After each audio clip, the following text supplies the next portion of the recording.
যে সরকার গুজরাটের মতো শিল্প এবং কর্মসংস্থান দেবে, যে সরকার উত্তরপ্রদেশের সুশাসন সুরক্ষা দেবে, যে সরকার উড়িষ্যার মতো জনকল্যাণের কাজ করবে, যে সরকার আসামের মতো অবৈধ প্রবেশকারী মুক্ত করে সীমান্তে সুরক্ষা দেবে, যেদিন বিজেপি সরকার তৈরি হবে,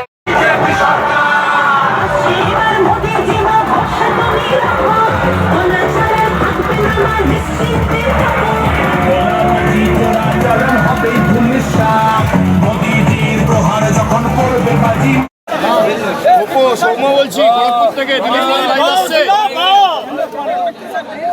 দিলীপ ঘোষ জিন্দাবাদ, দিলীপ ঘোষ জিন্দাবাদ, একসঙ্গে ভারত মাতা কি পেছাও পেছাও পেছাও।